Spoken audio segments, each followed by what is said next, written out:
दोस्तों भारतीय बच्चे बचपन से ही इनोवेटिव होते हैं, जिस कारण अपने अच्छे खासे खिलौने को भी खोलकर उससे कलाकारी करते हैं। हद तो पर तब हो जाती है जब उनका खिलौना ऑफ-रोडिंग करने में फेल हो जाता है, तब उससे मोटर निकाल कर एक हाई लेवल कार बनाते हैं जो ऑफ-रोडिंग और ऊंचाई वाले रास्तों पे भी चलकर इनकी आइडिया को सक्सेसफुल बनाती है, जिसमें मोटर का बहुत बड़ा योगदान होता है।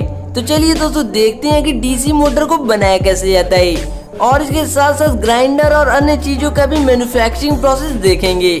उससे पहले आप इन वर्करों के मेहनत के लिए इस वीडियो को लाइक करके चैनल को सब्सक्राइब जरूर कर लें।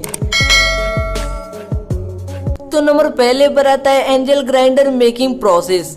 दोस्तों आमतौर पर मेटल और लकड़ी को कटिंग करने के लिए ग्राइंडर का इस्तेमाल किया जाता है, जिसे साइड या डिस्क ग्राइंडर के रूप में भी जाना जाता है, क्योंकि इसके अंदर लगा पावरफुल मोटर ब्लेड को तेजी से घुमाकर किसी भी चीज को काट सकती है।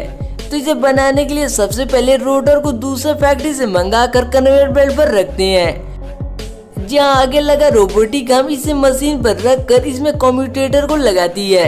दोस्तों कम्यूटेटर का वर्क रोटर वाइंडिंग में करंट को एक ही डायरेक्शन में फ्लो कराना होता है, फिर इसे वाइंडिंग मशीन में लगाकर इस पर कॉपर वायर की वाइंडिंग करते हैं।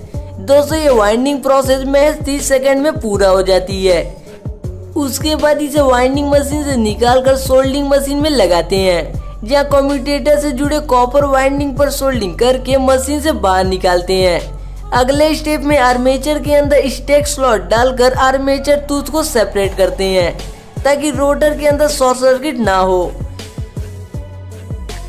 फिर इस पे ग्लू लगाकर स्टेक स्लॉट को एक जगह चिपकाते हैं, ताकि अपनी जगह से ना हिले। इसी प्रोसेस से इंसुलेटेड लिक्विड को कम्यूटेटर जॉइंट पर लगाते हैं, ताकि रोटर रोटेट करते समय इसका कॉपर वाइंडिंग ना टूटे। अब इसे कन्वेयर बेल्ट से आगे भेजकर आर्मेचर का ग्राइंडिंग करते हैं, ताकि ये मोटर के अंदर स्मूथली रोटेट कर सके। ग्राइंडिंग प्रोसेस हो जाने के बाद इसमें मोटर फैन लगाकर टाइटली फिक्स करते हैं।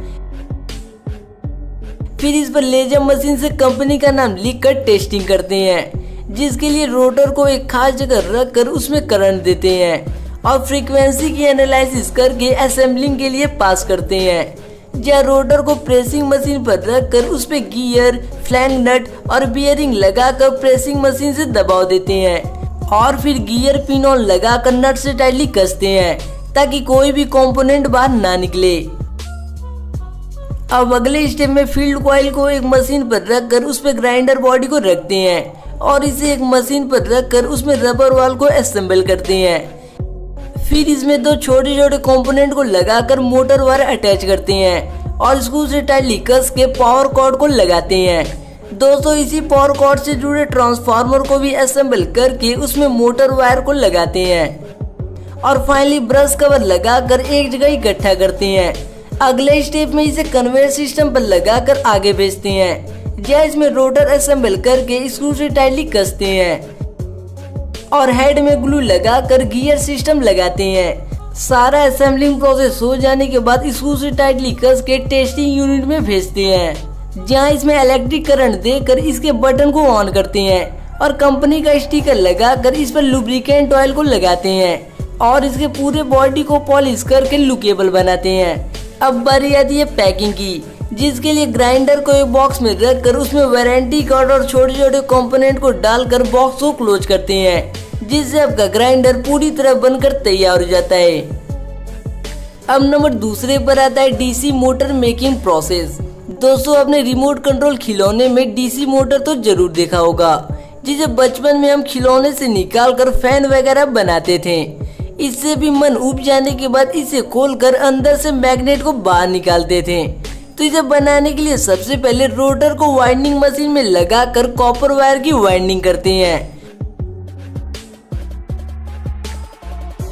वाइंडिंग तीनों साइड में हो जाने के बाद वायर को कटिंग करके कन्वेयर बेल्ट पर रखते हैं, और अगले स्टेप में रोटर को एक खास मशीन में लगाकर कॉपर वायर के आखिरी छोर को कम्यूटेटर से सोल्डिंग करते हैं। सोल्डिंग प्रोसेस हो जाने के बाद इसे मशीन से निकालकर एक बास्केट में इकट्ठा करते हैं, फिर इसे घूमती हुई चक्री में लगाकर आगे भेजते हैं। अब बारी आती है असेंबलिंग की, जिसके लिए मोटर बॉडी को घूमती हुई चक्री में डालकर एक एक करके आगे भेजते हैं, और उसी दौरान ऊपर से रोटर लगाकर एंड कैप को भी आगे भेजते हुए एक एक करके असेंबल करती हैं और आगे लगे लेजर मशीन से इंस्पेक्शन करके कन्वेयर सिस्टम से नीचे भेजते हैं, जहां बास्केट में इकट्ठा करके कुछ इस तरह तैयार कर लेते हैं और फाइनली एक वर्कर द्वारा कन्वेयर सिस्टम से आगे भेजकर वर्टिकली अरेंज करते हैं और लास्ट में कन्वेयर सिस्टम से उतार कर बास्केट को फुल करते हैं और बास्केट फुल हो जाने के बाद आपके मार्केट और टॉय फैक्ट्री में भेजकर खिलौने बनाने के लिए रेडी करते हैं। तो दोस्तों आपको इन दोनों वीडियो में किस चीज का मैन्युफैक्चरिंग सबसे अच्छा लगा कमेंट करके जरूर बताएं।